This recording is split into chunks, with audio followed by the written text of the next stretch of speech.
as Portland locked up the 8th seed and a spot in the play-in matchup with a 1-point win over the Nets.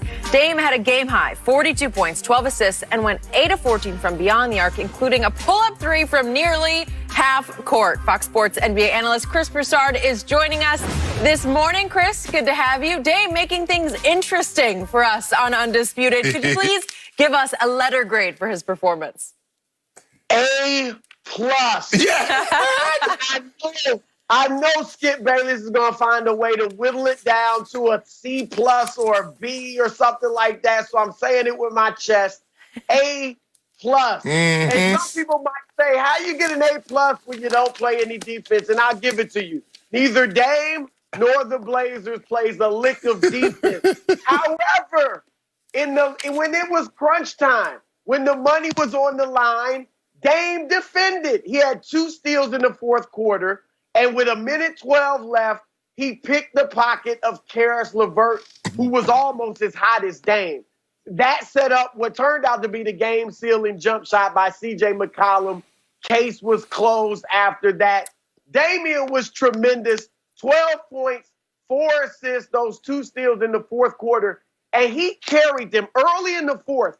When it really looked like Gary Trent Jr., the spotlight was too bright for him. When C.J. McCollum, who really didn't hit a 3 all night, couldn't buy a bucket early in the fourth, Dame carried him with 3 3-pointers in a 3-minute stretch, including the 40-footer from the logo. And he was hitting threes. You saw the highlight over Joe Harris in the right corner. That's impossible to hit, and he does it. It was incredible. 8 of 14 from 3. 8 of 14 from 3.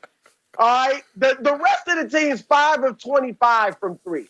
So he didn't get much help last night. And then he throws in 12 assists just for good measure. A+. Go ahead. No, you go. You go. I just need you to state for the court what you gave him. I gave him A 50 plus. 50 pluses. Shannon Sharp said A 50 pluses. And he capped it off with, he was so special. Okay, so Mr. Broussard, because you and my man across the table have proclaimed Damian Lillard a superstar. All caps, S-U-P-E-R, star.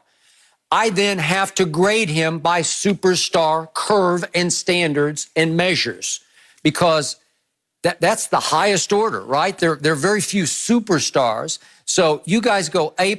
I'm going B+ because I didn't see him close the deal. And this is a little-known fact about last night's game, and maybe I'm the only one in the whole world who knows this fact, and now I'm going to divulge it on national TV.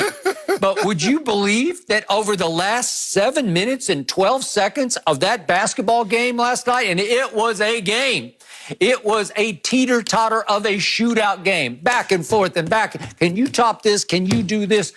And 7 minutes and 12 seconds elapsed to end the game, and Damian Lillard managed to score all of 3 points, all 3 from the free throw line, 3 free throws he did not deserve.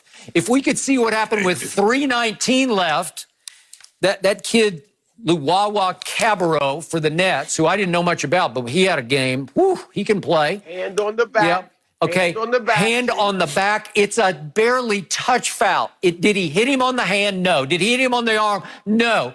Did he restrict his landing space when he came down? Absolutely not. He was behind him.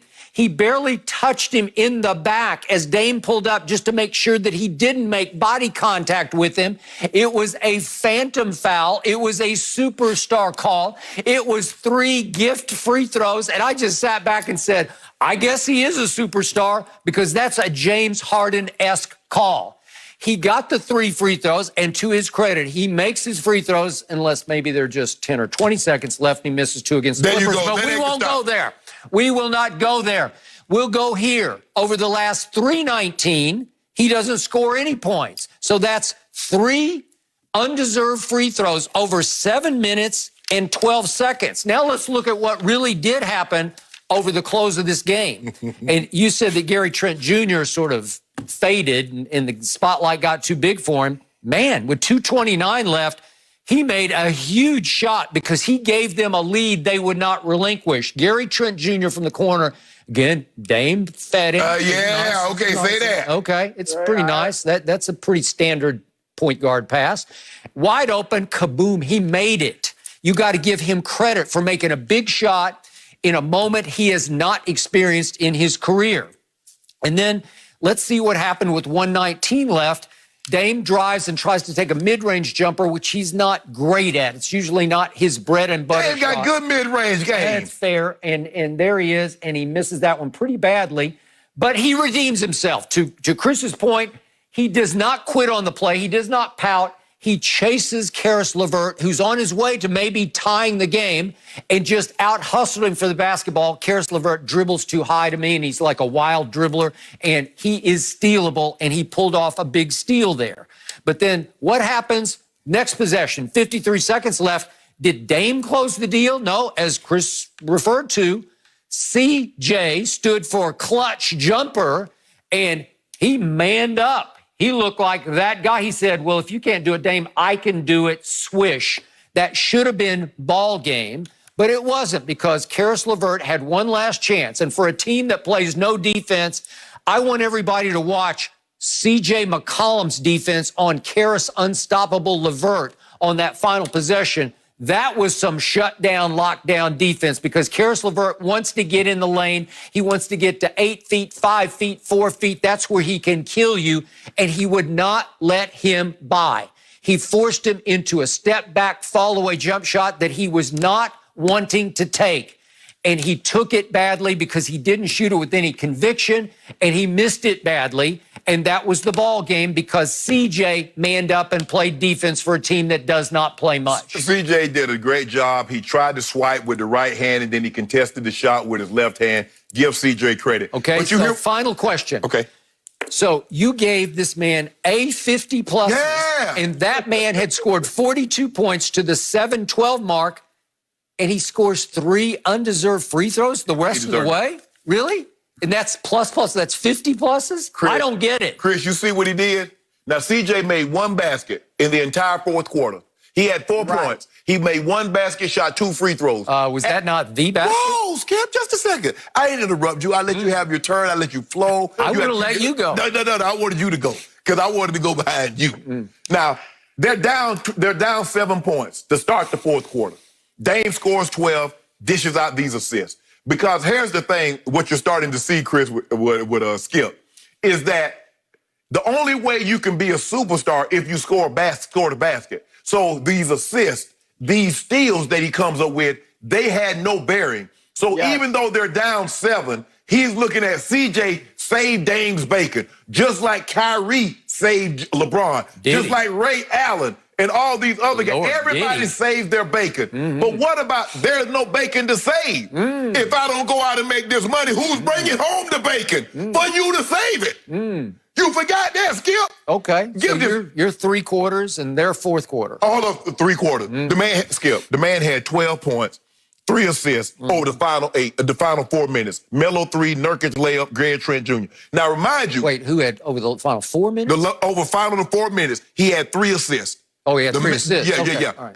The Melo 3, the Nurkic layup. Okay. And he passed to Gary Trent because he passed it at half court because the double team was coming to take the ball out of his hand. Good pass. Superstar? Yes. Superstar. He is a point guard. He is supposed to get assists and pass the ball. He is a scoring point guard. But how many point guards score 60 3 times? But here's the thing, though, Chris. What makes him so unique is that he dropped 42, but he had 12 assists. He dropped 61, but he has 8 assists. So not only is he scoring, he's getting others involved also. Normally, there are some occasions, but rarely, a guy has that many points, but he also has 5, 6, 8, 10 assists. You look at those numbers that Dame is putting up, he's averaging 51 a game, and he's probably averaging double-digit assists. And the last 3 games they've won, a grand total of 7 points. So they need every point, every assist, every rebound that he's getting. They need that because, as you guys both said, they don't play defense. Their offense is their defense. Can you get to 140? Can you get to 135? Because we can, and we're going to see if you can match us. Skip, a 50-plus Dame. I'm thinking the Motown, Michael Jackson moonwalking in '83 at the Motown Music Award. I'm thinking that type of performance. What I saw. thought it was always Pavarotti at the Sydney Opera House. Virtuoso. And Skip, Really? here's the thing, and you're right.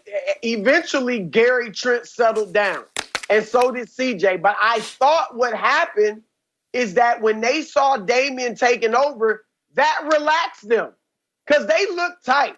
They looked tight third quarter, early fourth. And then I thought Dame taking over relaxed them, and Trent hit the big shot, and, of course, CJ did as well.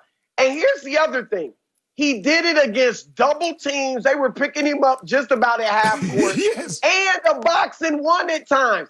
I know they played that back in Oklahoma in high school, Skip. The old-time boxing one, which if you've ever been boxed up, it is a nightmare. It's frustrating. It's hard to just get the ball. Yes. So, I mean, his performance was spectacular on all fronts.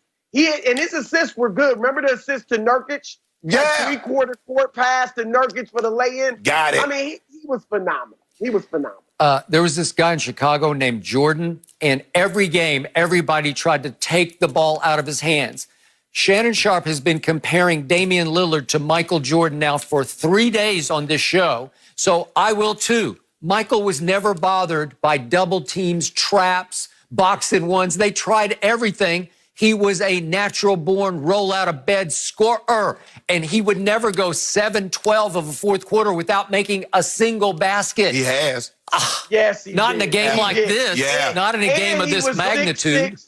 Hold on, when we saw The Last Dance, I can't recall exactly what I saw. Jordan miss a free throw or two late in the game. I was shocked. I didn't remember 7 that. minutes and 12 seconds with no baskets? You remember the Supersonics? He was 6 of 19, and they won their game. Oh. And Skip, you can't. I'm not with the just because the superstar didn't hit the game-winning shot the last 2 or 3 buckets. He didn't play well. That we could bring up tape of Jordan, the GOAT, who passed off to Jim Paxson and passed off.